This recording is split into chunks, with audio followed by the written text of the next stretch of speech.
Hi, and welcome back to devlog 3. For those who are new here, we are creating a tower defense game using our own engine in C++. And in this video, we will finally get a core game loop going. But before we start, let's do a quick recap. In episode 1, we didn't do very much. It was mostly just an introduction.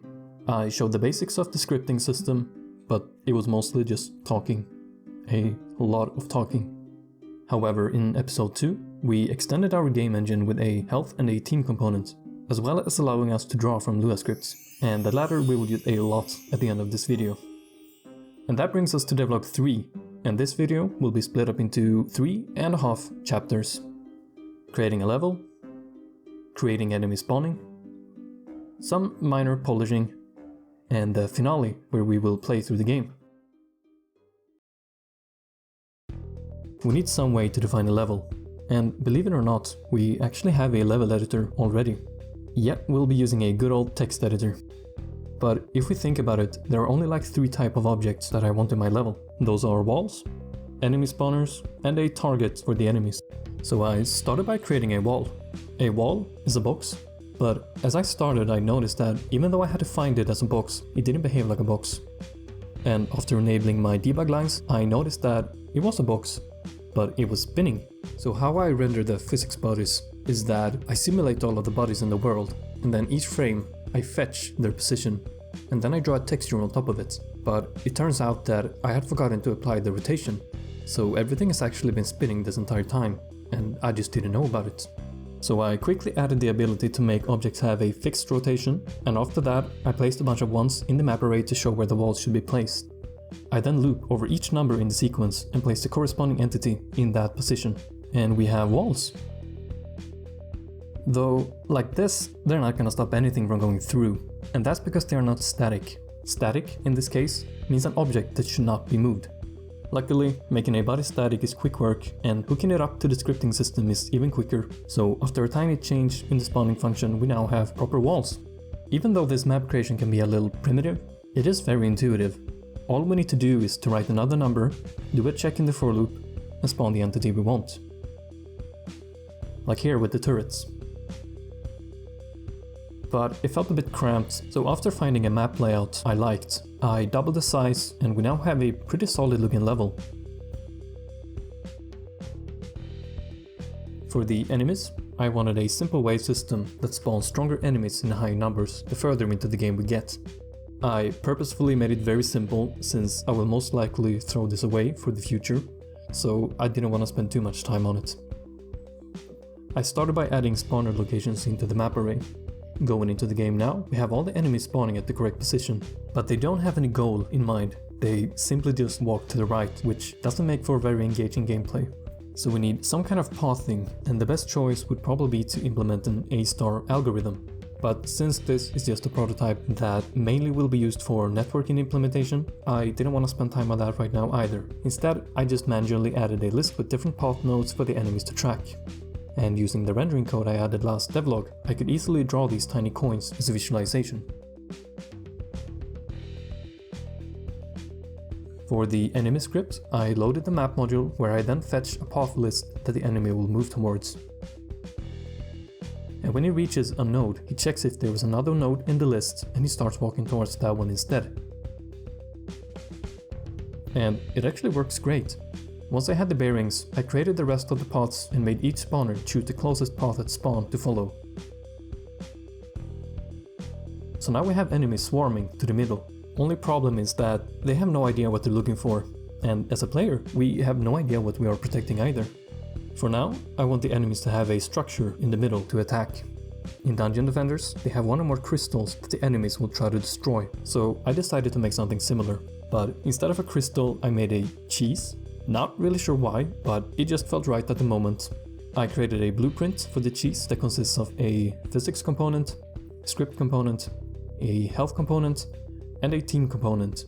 And the team component will just make sure that if I shoot a projectile as a player, I won't damage the cheese since I'm on the same team. And while I was at it, I also created a damage sprite, so that when enemies attack, there is at least some sort of visual feedback going on since we don't have any animations yet. And to make things just a little cooler, I also added a few extra frames of the cheese where it gets progressively more broken. And again, thanks to the ability to render from Lua scripts, making it change between these frames depending on its health was a breeze. And for how the spawning should work, I got the inspiration from the zombie mode in Call of Duty that I used to play when I was younger. And I found this forum post where someone wrote some details regarding how many enemies spawn per round. So I snatched that and put it into my spawner logic. I then added some very ugly code to make so rather than having all the enemies spawn in the beginning of the round, they spawn a few at a time instead, in groups. And that is that for the enemy spawning. They also gain a bit more health for each round, and both the number of enemies as well as the spawn rate increases over time.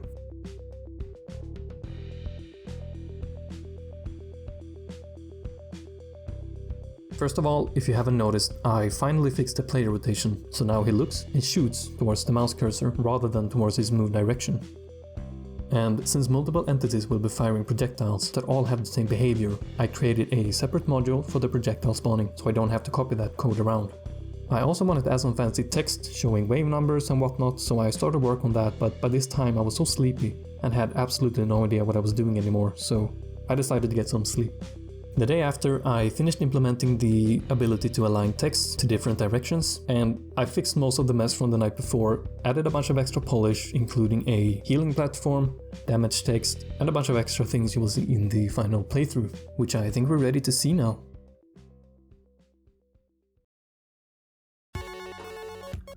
Okay, so starting the game now, we can see the wave number coming down. We also have this healing platform here in the middle. And the first enemies have spawned. I think there are 4 the first round, so should be enough to... What? I don't know what happened. And you can see when I pick up these coins we have these nice little plus ones, and if I place a turret, bam, minus 20. Also I notice now that the turrets are not rotating. I completely missed that. Also the turret targeting kinda sucks. They're actually becoming quite many. The thing is I have no cooldown between the waves either, so I don't have time to pick up all the gold. We are becoming very rich though. Oh no! What is going on here?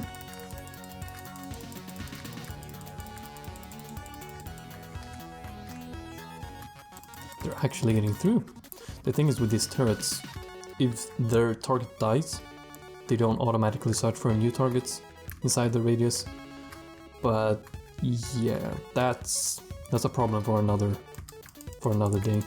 Something I can also do is this. You can just place a bunch of them on top of each other. My game is starting to lag a little bit, but I think it also has to do with a lot of console prints. But yeah, it's definitely not smooth. They actually reached the cheese. How did they get through?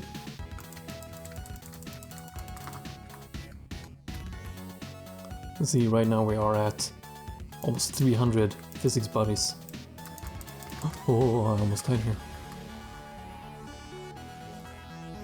What? Wave 13? They're not dead yet. Oh no, it happened. It happened. Ugh. Basically they're all trying to reach the point in the middle, and it just becomes this huge clump, and it just grows. Oh no, that's not good. Uh-oh. Oh no. Thank you so much for watching this video all the way to the end. I don't like making outros, so I will just cut it right here.